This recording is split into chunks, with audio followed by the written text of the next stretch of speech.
இயேசுவின் நாமத்தில் வாழ்த்துக்கள். இந்த நாளிலும் ஆண்டுடைய வார்த்தை இந்த வியாழக்கிழமை இரவு ஒரு 10 நிமிஷம் உங்களுக்கு சொல்லுவதற்கு தேவன் பாராட்டின தயவுக்காக கர்த்தருடைய நாமத்திற்கு ஸ்தோத்திரம். கடந்த நாட்களில் தொடர்ச்சியாக கர்த்தருடைய பாடு, மரணங்கள், அடக்கம், உயிர்த்தெழுதல் இதையெல்லாம் நாம் பார்த்தோம். இப்போ ஆண்டவர் இயேசு உயிரோடு எழுந்த பிறகு 40 நாட்கள் இந்த உலகத்தில் இருந்தார் என்பதாக வேதத்தின் சத்தியம் சொல்லுகிறது.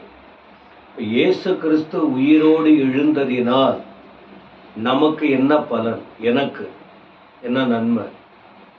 இந்த வசனத்தை கேட்கிற உங்களுக்கு என்ன நன்மை? வருங்கால சந்ததிக்கு என்ன நன்மை? எவ்வளோ பேர் இந்த உலகத்தில் பிறக்கிறார்கள், சாதிக்கிறாங்க, மரிக்கிறாங்க, முடிஞ்சிடுது. ஆனால் அவருடைய செயல்பாடுகளை குறித்து பேசிக்கிட்டு இருக்காங்க.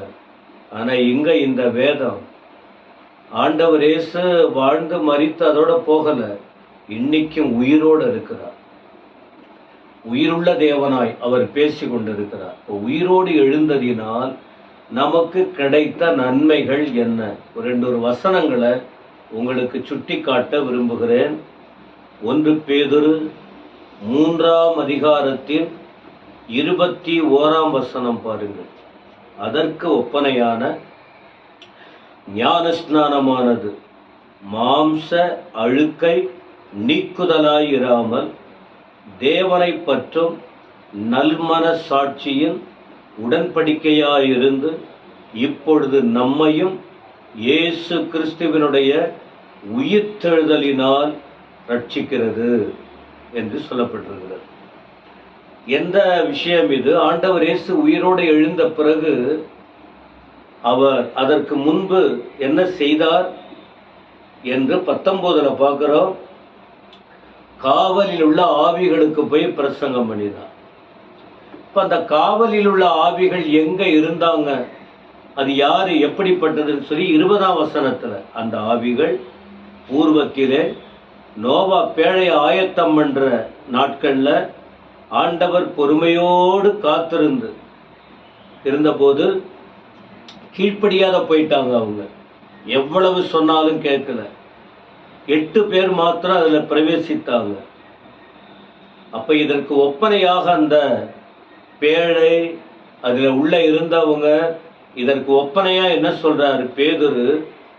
ஞானஸ்நானம் ஒப்பிட்டு சொல்றார்.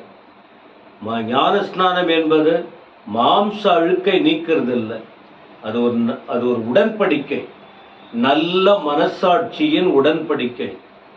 இப்பொழுது நம்மையும் இயேசு கிறிஸ்துவினுடைய உயிர்த்தெழுதலினால் ரட்சிக்கிறது. அந்த உயிர்த்தெழுதலுக்கும் உடன்படிக்கை ஞானஸ்நானத்துக்கும் ஒப்பிட்டு சொல்றார். அப்ப இயேசு உயிரோடு எழுந்ததினால் என்ன விஷயம் அப்படின்னா நமக்கு ரட்சிப்பு கிடைக்கிறது. ரட்சிப்பு என்பது ஒரு மிகப்பெரிய ரட்சிப்புனா பொதுவாக மற்றவங்களுக்கு தெரியாது. ரட்சகர் ரட்சிப்பு அப்படின்னா மீட்பு கொடுக்கிறது, விடுதலை தருவது, அடிமையிலிருந்து பலவித பிரச்சனைகளிலிருந்து விடுதலை. அப்ப ரட்சிப்பு என்பது ஒரு விடுதலை. எதிலிருந்து விடுதலை? 1 கொரிந்தியர் 15ஆம் அதிகாரத்தின் 17ஆம் வசனம் பாருங்கள். 1 கொரிந்தியர் 15:17 கிறிஸ்து எழுந்திராவிட்டால் உங்கள் விசுவாசம் வீணாயிருக்கும், நீங்கள் இன்னும் உங்கள் பாவங்களில் இருப்பீர்கள். அப்ப என்ன அர்த்தம்? இயேசு கிறிஸ்து உயிரோடு எழுந்திருக்காவிட்டால், மரணத்தோடு முடிஞ்சிட்டா, கல்லறையோடு அவருடைய வாழ்க்கை முடிஞ்சிச்சுன்னா மனுஷன் பாவத்தில் அப்படியே இருக்கிறான். பாவத்தின் சம்பளம் மரணம். அவன் மேல தண்டனை வரப்போகிறது, அவனுக்கு நியாய தீர்ப்பு வரப்போகிறது. அப்ப அதிலிருந்து விடுதலை பெறுவதற்கு, பாவத்திலிருந்து விடுதலை பெறுவதற்கு ஆண்டவர் இயேசுவின் உயிர்த்தெழுதல் அதற்கு காரணமாய் இருக்கிறது. இயேசு கிறிஸ்து உயிரோடு எழுந்ததுனால என்னென்ன நடக்குது பாருங்க. விசுவாசம் பெருகுகிறது, நம்புகிறோம் ஆண்டுடைய வார்த்தையை. ஆண்டவர் உயிரோடு எழுந்ததுனால நமக்கு ரட்சிப்பு கிடைக்கிறது. ரட்சிப்புனா இனி நமக்கு ஒரு விடுதலை உள்ளவர்களாய் வாழுகிறோம். எதிலிருந்து விடுதலை? பாவத்திலிருந்து விடுதலை. பாவம் ஒரு மனுஷனை என்ன பண்ணுகிறது? அடிமைப்படுத்துகிறது, நிம்மதி இல்லாத பண்ணுகிறது, அலைய வைக்கிறது, கலங்கடிக்கிறது, தவறான முடிவுகளை எடுக்க தூண்டுகிறது, ஒருவரை ஒருவர் விரோதிக்க செய்கிறது. நடைமுறை வாழ்க்கையில் பார்க்கலாம். ஆனா இந்த இடத்தில் இயேசு கிறிஸ்து உயிரோட எழும்பாவிட்டால் உங்கள் விசுவாசம் வீணா இருக்கும். இப்ப விசுவாசம் வருது பாருங்க. விசுவாசம், நீங்கள் இன்னும் உங்கள் பாவங்களில் இருப்பீர்கள். விசுவாசத்தில் வளர்ச்சி, பாவத்திலிருந்து விடுதலை. ரோமர் 10ஆம் அதிகாரத்தின் அதனுடைய 9வது வசனம் பாருங்கள். ரோமர் 10ஆம் அதிகாரம் 9ஆம் வசனம் என்னவென்றால், கர்த்தராகிய இயேசுவை நீ உன் வாயினாலே அறிக்கையிட்டு தேவன் அவரை மரித்தோரிலிருந்து எழுப்பினார் என்று உன் இருதயத்திலே விசுவாசித்தால் ரட்சிக்கப்படுவாய். இந்த ரட்சிப்பு எப்படி கிடைக்கிறது? பாவத்திலிருந்து ரட்சிப்பு எப்படி கிடைக்கிறது?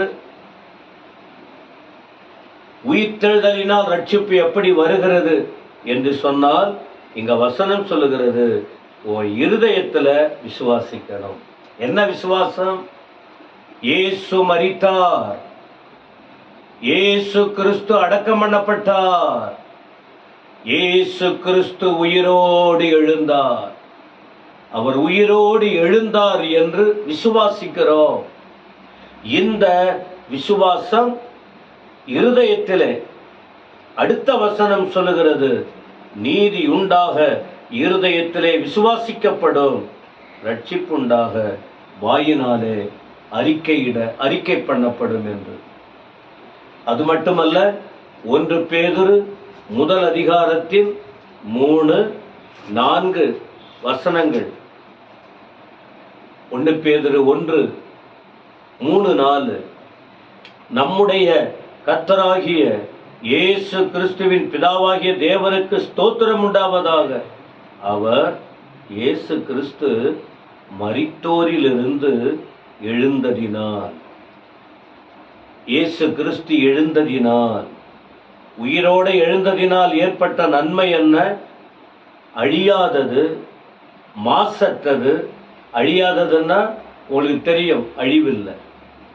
மாசற்றதுன்னா குறையில்லாதது, வாடாதது. அது என்னைக்கு ஒரு பூ எடுத்துக்கொள்ளுங்க, அது அப்படியே காய்ந்து போகாத ஒரு பூ போல.